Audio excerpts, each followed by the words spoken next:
SMEs across Singapore are already feeling the financial crunch from circuit breaker restrictions that were put in place almost 2 months ago. Although these restrictions are being progressively eased, many SMEs are still unable to operate as they do not fall into the essential services sector, leading to even more uncertainties ahead of them. In this episode of Bridging the Gap, we speak with our community of investors to find out how they are reacting to the ongoing situation and how it has affected their investment decisions to date. Hello and welcome to Bridging the Gap. With us today, we have Mr. Liu Sheng. Mr. Liu, thank you for joining us. No problem. Thank you for inviting me to this discussion. First of all, how long have you been with SeedIn for, and what got you into crowdfunding? I have been with SeedIn for almost 1.5 years. I joined in early 2019. I should not say I'm a very experienced investor.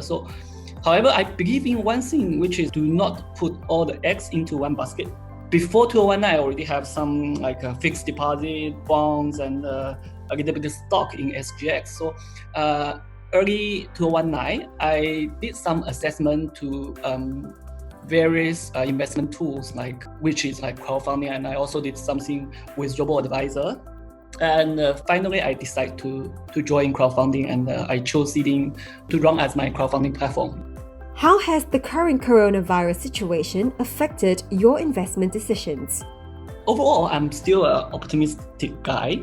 I'm not panicked, so I didn't sell all the stocks and holding all the cash. So I'm still holding the stocks which I believe they are still undervalued. Also, I'm not being aggressive to buy the stocks at a very low level because the market is still unstable. So doing that may be an additional risk at this moment. The strategy would be I would prefer to hold more cash during this unstable time and wait for the market to stabilize. After tuning into our previous episodes of Bridging the Gap, did it change your perception of crowdfunding? I think it's not a good time for the crowdfunding because all the SME, they have suffered a lot during these uncertainties. So especially for those in the service sector industry. However, I kind of like SeedIn are doing right now. Firstly, I see SeedIn are still supporting the SME. For example, recently you have extended some deals for 6 months for some local construction company, not aggressively issuing a lot of new loans to SME. Similar to my decision is that first thing, you are not panicked. Second is that you're supporting. So I kind of like the things doing right now. What are your thoughts after hearing about what our SMEs are going through at this moment in time? I believe it's a difficult time, not only for the SME, but for everyone. But for SME, they take a very serious impact due to this situation. They themselves, they need to do a lot of things in order to survive after the COVID-19.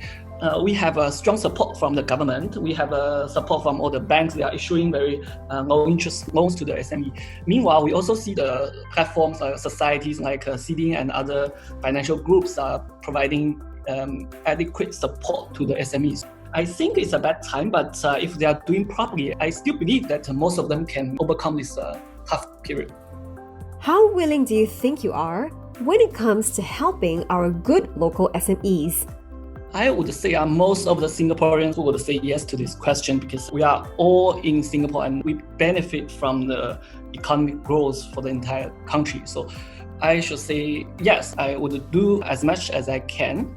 I believe that Deputy PM Mr Sheng announced the resilient budget with 48 billion. I think the public response was also positive. So I believe the Singaporeans would like to support the SME, not only the SME, but more to the society. Yeah. Is there anything you'd like to say to SME business owners out there? To save a drowning man, the guy has to ask for help. The first thing that they need to do whatever they can to help themselves. They should have cut unnecessary costs. When they need support, I can see that the government, the banks will provide sufficient support for them, and everyone do his part so we can survive this COVID-19. Before we go, do you have anything to say to fellow Singaporeans or investors on the platform? 2020 is a different year. So I believe it's the same for most of us. So I have a good Chinese idiom here, which is, allow me to speak Mandarin, and which is called 勿以善小而不为. It means don't cease to do a good thing, even though it may look insignificant. So 勿以 is don't, 善小 is a small good thing, 而不为 don't do. So the literally means just do good things, even though it's small.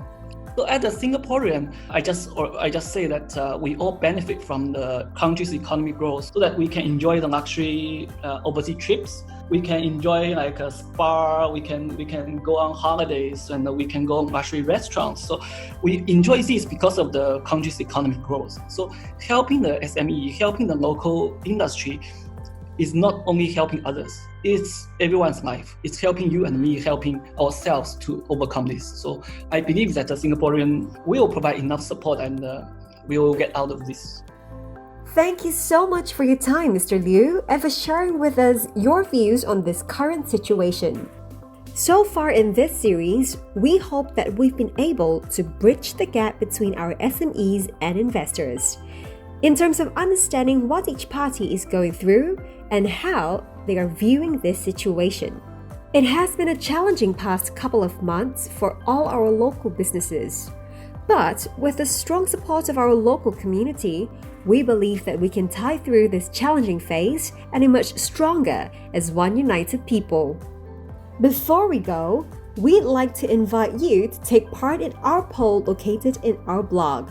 We look forward to seeing you again on the next episode of Bridging the Gap.